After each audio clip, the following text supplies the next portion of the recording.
always. We're going to start with some scheduling announcements. This evening, President Trump will deliver remarks at Union Station for a political dinner. Tomorrow morning, the president will host the second cabinet meeting of the year and the 11th cabinet meeting of his second term. And later tomorrow afternoon, the president will host a Greek Independence Day celebration in the East Room. On Friday, the president will celebrate National Agriculture Day alongside nearly 1,000 farmers who are coming in from across the country for the first event of the season on the South Lawn, so pray for good weather, to highlight the president's successful policies in support of America's farmers, including efforts to lower input costs, open new trade markets, bolster the farm safety net, double the death tax exemption, end taxes on rural property loan interest, and create rural opportunity zones. Also, I'm pleased to announce that President Trump's meeting and long-awaited meeting with President Xi in China will now take place in Beijing on May 14th and 15th.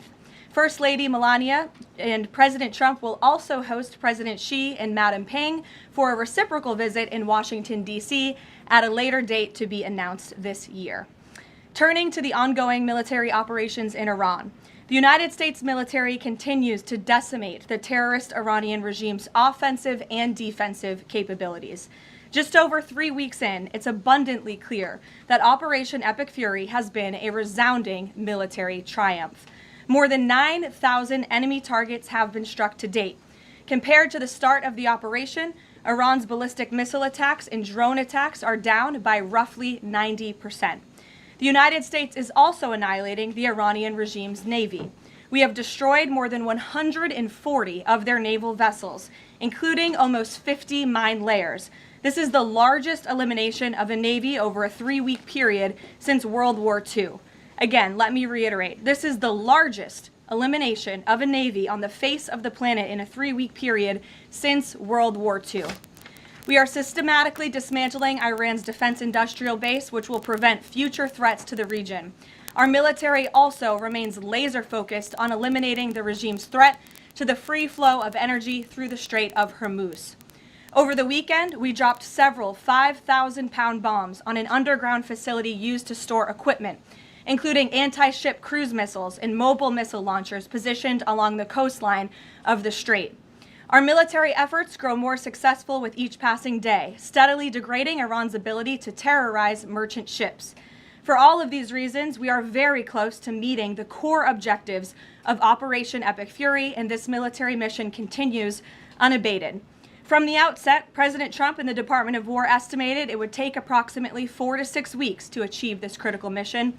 25 days in, the greatest military the world has ever known is ahead of schedule and performing exceptionally.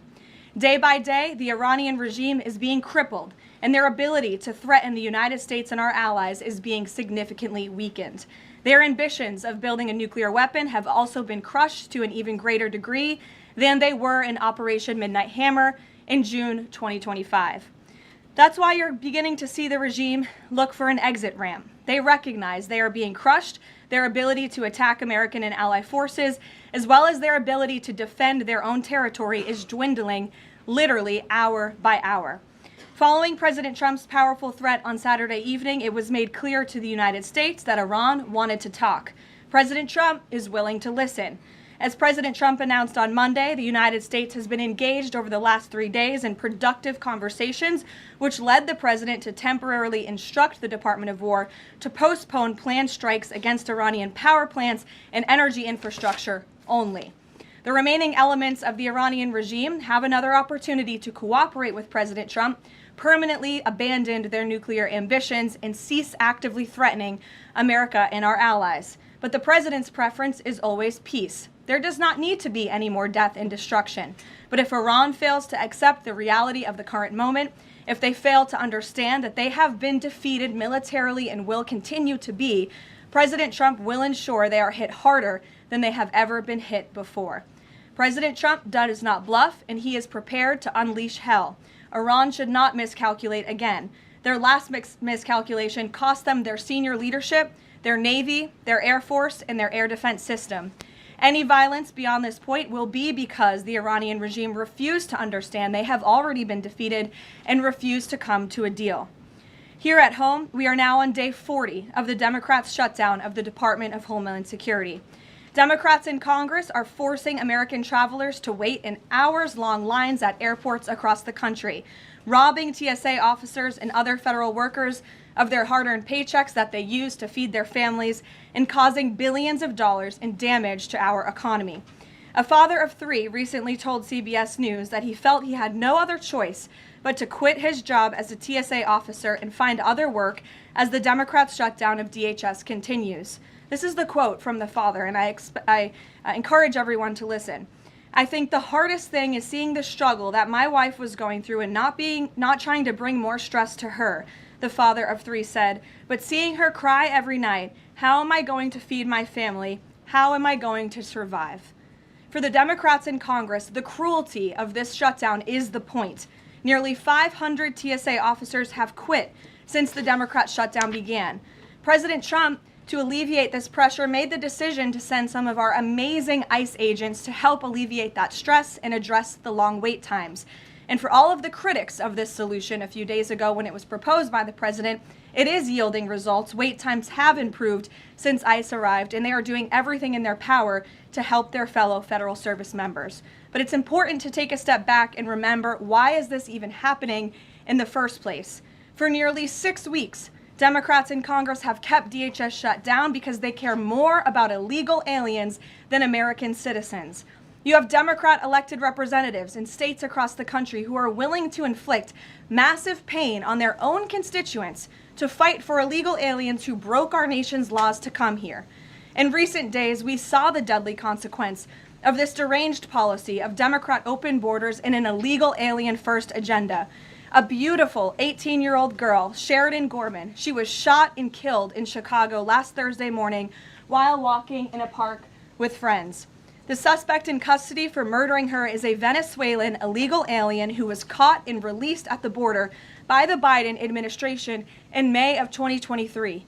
Why would the Biden administration catch and release a Venezuelan illegal alien? That is not happening anymore under this president. But there are still tens of thousands, if not millions, of these illegal aliens in our country who seek to do harm to innocent Americans, like this beautiful young woman whose family will now never be the same because of her death. To make matters even worse, this monster was also released from local custody again after a shoplifting arrest, where? In the sanctuary city of Chicago in June of 2023.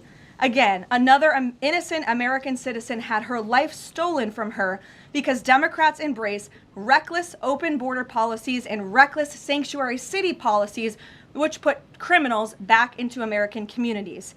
How many more Americans have to die before the Democrats end this madness? President Trump's position is very clear. He wants the federal government opened, he wants the Department of Homeland Security funded, and he wants the Democrat shutdown to end immediately. The president will also continue to call on Democrat leaders in sanctuary cities and states like J.B. Pritzker, where this young, beautiful girl was murdered, to cooperate with ICE and stop releasing illegal alien criminals into American neighborhoods. It is for the safety of every American citizen, including all of the people in this room. With that, I will take your questions, and here in our new media seat today, we have Gabe Fleischer.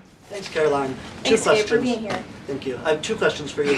First, if the war in Iran continues past this current round of peace talks, and with thousands of troops on their way to the Middle East, is there a point, either a number of ground troops or a number of days, at which the president will consider seeking authorization from Congress? Well, as you know right now, that formal authorization from Congress is not necessary because we're currently in major combat operations in Iran. The Department of War and the President, as I said, estimated about a 4 to 6 week timeline for the full completion of these military combat operations. We're again on day 25 today. And as a courtesy, nevertheless, the administration did notify Congress, the Gang of Eight, ahead of the launch of the operation 25 days ago. And we've also had our top national security officials go to Capitol Hill to brief lawmakers, again, out of courtesy and out of respect for them. So at this moment, it's unnecessary, but of course, the President in this administration will always abide by the law. Gabe, or do you have a follow-up? Yes, sure, go ahead. Second question, in my reporting, speak a lot to young voters, many of whom voted for President Trump for the first time in 2024, hoping to have no more wars and to have lower prices. Now, with the war taking place and with gas prices going up, curious what President Trump's message would be to those voters who kind of swung into his coalition in 2024, but maybe don't feel the administration's going as they had expected. President Trump is doing this for you. He's doing this for young people so that we are no longer threatened by a rogue terrorist regime in the Middle East that seeks to kill the brave men and women who serve in our country in the Middle East, many of them young people themselves, young men and women who serve this country honorably in uniform and have been threatened, killed, and maimed by the rogue Iranian terrorist regime for 47 years. President Trump finally had the courage to step up and do what's right by our national security, our homeland security. As for the temporary short-term fluctuation in gas prices, the president has said once these combat operations are over, this administration is going to continue to unleash American energy dominance. We're continuing to do that every day, and we're going to see prices at the pump go back down just as we have over the past year because of this president. And don't think for 1 second if the Democrats had their way, gas prices would be as they were under the previous administration, the Biden administration, record highs. This president is keeping them as low as he can during this short-term combat operation, and they're going to go right back down when this is over. Gabe. Thank you, Caroline. Just within the past few hours, Iranian state TV has said that Iran has rejected the U.S.'s 15-point plan to end the war. What's the White House's response to that, and have these talks hit a dead end? They have not. Talks continue. They are productive, as the president said on Monday, and they continue to be. However, I saw a 15-point plan that was floated in the media. I would caution reporters in this room from reporting about speculative points or speculative plans from anonymous sources. The White House never confirmed that full plan. There are elements of truth to it, but some of the stories I read were not entirely factual. So I am not going to negotiate on behalf of the president here at the podium. What I will tell you is these talks are ongoing. We're not going to get into the nitty-gritty details that have been exchanged between the United States and Iran at this time. Well, yesterday the president mentioned a very big present that the Iranians had given the U.S. He wouldn't go into detail, but was it that ship that was carrying 2 million barrels of oil that made it through the Strait of Hormuz? I'll let the president speak on that at the appropriate time. And then finally, Caroline, today Iraq's government reportedly is planning to lodge a protest with the U.S. According to the Wall Street Journal. There was an attack in Iraq that hit a military clinic, killing 7 soldiers reportedly. What's the U.S.'s response to that? Was the U.S. responsible for that attack? I'll have to check in with the Pentagon on that, and we'll get you an answer. Brian. Thank you, Caroline. Too, if I may. Speaker Johnson today described the conflict as wrapping up, but the 82nd Airborne Division, they're typically deployed at the beginning of conflicts. So does the White House consider this conflict as wrapping up, or is it changing shape? As I said at the beginning of my remarks, we are meeting our goals of Operation Epic Fury expeditiously. The president likes to maintain options at his disposal. It's the Pentagon's job to provide those options to the commander-in-chief. For any specifics on troop deployments, though, I would point you to the Pentagon. And today, Philadelphia District Attorney Larry Krasner reiterated threats to potentially arrest ICE agents that were sent in to assist with these historically long TSA lines. He said, quote, "The president cannot pardon you." Has the president seen Krasner's comments? Does he have any response? The president cannot pardon you for what? He's talking to the ICE agents who are handing out water bottles and are helping people move through lines at airports. It's a disgraceful comment. The men and women of ICE are great people. I would encourage this lawmaker, whose name I don't know and don't care to know, to actually sit down and speak with the ICE agents who are on the ground doing this important work, not just in our nation's airports, but again, to remove violent, dangerous, illegal alien criminals from our country, to protect this individual and all of us in this room and Americans across the country from murderers, pedophiles, and rapists who have been allowed into our country by Democrat politicians. Mario, good to see you. Thank you, Caroline. Good to see you as well. Just given that the president postponed his original trip to China because of the war, should we infer that the war will be wound down and concluded by the time of that May 15th, 14th visit? Again, as I've said, we've always estimated approximately 4 to 6 weeks, so you could do the math on that, Mario, but we do look forward, I know the President looks forward to going to China on May 14th and 15th, and of course, as always, we'll provide additional logistical details to all of you in the media for that trip, who I know look forward to coming with us as well. One follow-up. Was that a precondition? Did the two leaders speak about the conclusion of the war? Was that a precondition for them to have this rescheduled meeting? No, there was a discussion about the rescheduling of the meeting between the President and President Xi. President Xi understood that it's very important for the President to be here throughout these combat operations right now. He understood, obviously, the request to postpone and accepted it, which is why we have new dates on the books, and I'm happy to announce those to you today. Jennifer. On the negotiations with Iran, are there still face-to-face talks planned perhaps in Pakistan? And who do you think would probably be going? Again, I've seen a lot of speculation and reporting about potential talks that could happen later this week. Nothing should be deemed official until it is announced formally by the White House. I would not get ahead of our skis on reporting about any talks this weekend until you hear directly from us. Does the President think that all of the allies will go along with whatever the U.S. concludes with these Iranians? Are you expecting that Israel and all the other allies will follow whatever agreement is made? I think the President has shown that he is absolutely the leader of the free world, the head of the most powerful military in the world, and in various examples, so the 12-day war between Iran and Israel, the ceasefire between Israel and Gaza, the President has shown a very unique skill at getting our allies to get on board with what's in the best interest of the United States, but also the world in cases of foreign policy like this. Ed. Yeah, thanks, Carolyn. So, is there a time frame as to when the first oil tanker can go through the Strait of Hormuz freely?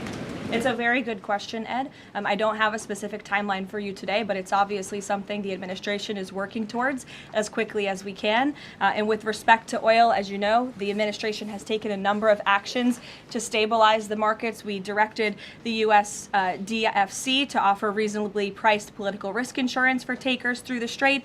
We issued that temporary waiver to allow countries to purchase sanctioned Russian oil to alleviate global pressures. We're working with the IEA to coordinate the release of another 400 million barrels. We issued that 60-day Jones Day Act waiver. And then just today, EPA Administrator Lee Zeldin, if you missed it, in consultation with the Department of Energy, announced a temporary emergency fuel waiver to allow nationwide sales of E15, gasoline blended with 15% ethanol, to remove all federal impediments to selling E10 gasoline across the country. The emergency fuel waiver will temporarily waive the summer low volatility requirements and blending limitations for gasoline to provide additional flexibility to the fuel marketplace. So as far as tankers through the strait, something we're tracking very closely, but obviously the administration is coming up with creative new solutions by the day to keep the price of oil stable, something the President wants to see. And I know Secretary Bessent, Secretary Wright, Secretary Burgum, EPA Administrator Zeldin are all working together closely to find ways to do that. The President gave that 5-day timeline for pause in operations. Would a tanker going through the Strait of Hormuz be one of the conditions that he would extend that? That's only something the President of the United States can answer. I won't get ahead of him. How about on TSA? Can I ask you about the TSA lines? Sure. Are the TSA lines, we've all seen the video of that from various airports, is that going to be what ends the stalemate in Congress to get DHS funded? Well, look, it's the Democrats who have led to this stalemate over the past 6 weeks. The President and the Republicans' position has been very clear. Fund the Department of Homeland Security. And we have attempted in good faith numerous times, both the President himself and lawmakers on the Republican side on Capitol Hill, to go to the Democrats with reasonable offers, with real solutions. They'll ask for something, we'll give them that concession, and then they say, oh wait, that's not enough, actually. So I think that's why I said earlier, the cruelty is the point. They want this chaos. They want to distract, I think, from the success of our military overseas right now, totally obliterating the Iranian regime. And it's very unfortunate because there's only, the only people that are suffering from this are the American people. And I hear that Democrats might be flying out of town tomorrow. How convenient and lovely of them that they get to go to the airport and that they'll get to go home to their families when you have families, TSA workers who are suffering. You have people across the country who are missing flights for funerals and for work commitments because of Democrat politicians on Capitol Hill. Mary, in the back. Thanks, Caroline. Glad to see you have a seat now. I do. Thank you. Is the White House satisfied with Republican leadership's efforts on the Save America Act? I think the president has made it very clear he wants everyone on Capitol Hill to move as quickly as possible to get the Save America Act passed, and he wants to see that legislation on his desk as soon as Republicans and Democrats can move to pass it. But are there any lawmakers in Congress that the president is frustrated with on this matter and feels could be doing a better job? I think the president wants to see everybody on Capitol Hill move faster all the time. That he wants everyone in this town to work at Trump speed like we do here at the White House. We'll go to Karen. Two questions on Lebanon, if I can. Is the U.S. providing support at this point for Israel's ongoing offensive in Lebanon? And is the president concerned that right now there are more than 1 million people who've been displaced and potentially could be for a significant amount of time? That's not something I'm in a position to comment on. For the first question. To the second question, of course, that's something that would concern the president. I think that's why he's again quickly moving to eliminate the threat of the Iranian regime in the Middle East, including weakening their proxies like Hezbollah, who have terrorized Lebanon for far too long. And I know that the president wants to see this, again, move as quickly as possible as we can over the course of the next couple of weeks here. Kristen. Caroline, a question about the Strait of Hormuz. If these negotiations are not successful, is the only option to reopen the strait in boots on the ground, given that all of our allies have essentially said that they are unable or unwilling to help? Look, that's a hypothetical question. It's a hypothetical question. It's also a decision that would have to be made by the commander-in-chief, and I'm not going to get ahead of him. And in addition to that, when it comes to the Vice President, J.D. Vance, what has changed that has made him more of an active participant in these negotiations with Iran?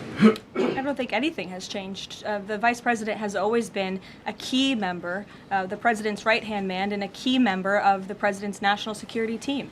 He's been part of these discussions throughout this entire course of the administration with respect, again, to the 12-day war that the President and his national security team negotiated a solution to, with respect to the ceasefire between Israel and Gaza and the release of the hostages, which there was a lot of criticism that couldn't get done, and it did. The Vice President has been by the President's side every step of the way, and any reporting otherwise is just completely false. I see him in the room. Again, the President seeks his counsel on all matters, both foreign and domestic. Can you just tell us who exactly the U.S. is negotiating with in Iran, and why the U.S. and this administration trusts that person? Again, as I said to Gabe's question earlier, we're not going to get into the details of these negotiations and conversations that continue to take place, as of course you can imagine. They are very sensitive diplomatic discussions. And I would reiterate, I do recall giving all of you the same answer when we were negotiating the ceasefire between Israel and Gaza. Gave you the same answer throughout the 12-day war between Iran and Israel. Gave you the same answer with respect to many of the other global conflicts that this administration has negotiated solutions to. President Trump is going to give his diplomats the freedom that they need to have these sensitive diplomatic discussions without negotiating and litigating them through the news media. Fran. Caroline, just to follow up though, because you said that some of the information that's been out there about the 15-point plan is inaccurate. Can you say what is accurate with respect to ballistic missiles, the nuclear ambitions, and the Strait of Hormuz, which are things that the president has laid out that he wants to see a couple times in the past? Look, if you've heard it from the President of the United States, obviously it's true, as well as the objectives of Operation Epic Fury. We've said repeatedly, I've said them from this podium, the Pentagon has reiterated them. That's why we've taken military action to achieve them. So of course, those are goals that we want to see, but this full 15-point plan that's been floating around in many of your outlets, there's a lot of misinformation to that as well. And again, I would caution you from taking things from anonymous sources rather than verifying them directly with the White House. Christian. Thanks, Caroline. Two on Iran. First, would the president consider loosening asylum restrictions for Iranians trying to flee the country right now? Again, that's a question for the president. I won't get ahead of him on that. I haven't talked to him about that. Okay. And then secondly, you mentioned at the top that Iran would be hit harder than they have been to this point if they don't recognize the fact that they're losing this war. Could those strikes happen before this 5-day negotiating window closes if the president doesn't think they're negotiating in good faith? You're asking me to tell you if the commander-in-chief would authorize very strong strikes against the Iranian regime. That's not something I would ever reveal from this podium, true or not. Phil. Here, in the back. Thank you, Caroline. I was wondering if you would respond to some of this criticism of the administration from past allies like Joe Kent, who have said that the president's red line shifted from Iran cannot obtain a nuclear weapon to Iran cannot pursue nuclear enrichment. What is the administration's response to that criticism? I think the president and I have both strongly responded to the criticism by Mr. Kent, who unfortunately resigned in disgrace and accused the president of basically being controlled by foreign countries and foreign manipulation, which is a ridiculous and laughable assertion. So his accusations have zero credibility as far as this White House is concerned. The question of the red line shifting from no nuclear weapon to no nuclear enrichment, is there any substance to that argument? I think the president has been quite clear in what he wants to see from the Iranian regime, which is why he chose to launch Operation Epic Fury in the first place. Reagan. Thank you, Caroline. I have a question for you on the SAVE Act, and I'd like to follow up on the DHS shutdown. Sure. First, Senator The Mike Save Lee. America Act. Save America Act. The president corrected me yesterday. That was my fault. Senator Mike Lee said it's essentially impossible to pass the Save America Act through reconciliation. What's your reaction to that? Is the president worried that that strategy might fail? I think he's willing to try all strategies. I spoke with him about this yesterday, and he said if we can make it work through reconciliation, let's absolutely do that. These, again, are common sense policies that are backed by the vast majority of voters across this country. The only people in this country who don't support them are politicians on Capitol Hill, and you all should ask them why they don't want voter ID, why they don't want proof of citizenship to vote in our nation's elections. Again, these are common sense proposals that are wildly popular, and the president is willing to use any means necessary to get this legislation passed and onto his desk. And then on the DHS shutdown, do you expect deportations to decrease while ICE is in the airports? And what are the trade-offs of having ICE in the airports right now? Well, to address this obviously short-term problem and the chaos that has been sowed by these Democrats on Capitol Hill, to address the lines and to get Americans traveling and get them to where they need to be. So the president, I think this was a creative solution, again, that was criticized, but we have seen wait times decrease, not as much as we'd like. Hopefully they will continue to, but at major airports over the course of the last few days as ICE has been facilitating with travelers in these airports. Sure, Caroline. Thank you, Caroline. On March 6th, the president said in an interview with Reuters that the U.S. should have a role in choosing Iran's next leadership. Now that we're almost 4 weeks into the operation, is that still the president's assessment of where things should go? As I've said repeatedly, I think the president obviously believes the United States wants to have someone in leadership position in the Iranian regime that will be much more favorable, that will be willing to work with the United States, that will no longer chant death to America. These would obviously be good common sense things for the United States and for our allies. I think that's what the president meant when he spoke with Reuters that day. Go ahead. The president yesterday said that he had achieved regime change in Iran because the regime has changed. In terms of... I mean, has it not? Well, the leadership... Their entire leadership has been killed, and nobody has really seen or legitimately heard from this alleged new leader. So wouldn't you say there's been a change in the regime? There's been a change in leadership. I mean, do you feel as though... There's been a change in the regime leadership, which is what the president said. So thank you for confirming he was right. I mean, do you feel as though you've achieved leadership level, or the personnel in place right now in Iran that you're satisfied with? I mean, have you... I think it's too soon to say. In terms of highly enriched uranium in Iran right now, is your expectation, I mean, the stated desire of the president has been to prevent nuclear weapons. Is your expectation that the end game here is that eventually Americans will be in possession of that uranium, or you'll somehow have some direct control over the highly enriched uranium that could be used to develop it? Again, this is a point of conversation that continues. I think you know the means in which the United States would have to take in order to achieve that goal, and that's a decision for the president to make. Brian, good to see you, Brian Glenn. Good to see you as well. Does the White House have a comment on a letter that was sent from Congressman Raskin to the DOJ alleging that the DOJ recklessly released damning information in regards to President Trump's documents? Yes, I saw that letter from Congressman Raskin this morning, who I would add has zero credibility, and this letter was clearly a cheap political stunt. What the congressman did here, Brian, and for everyone in the room who's hopefully not reporting on this as fact, is that he took untrue and salacious claims in a memo that was produced by Jack Smith, who has been completely discredited for his lawfare and his witch hunts against this president. And that information was unverified. It never even made it into the indictment because it was so unverified. And what happened to that indictment anyway?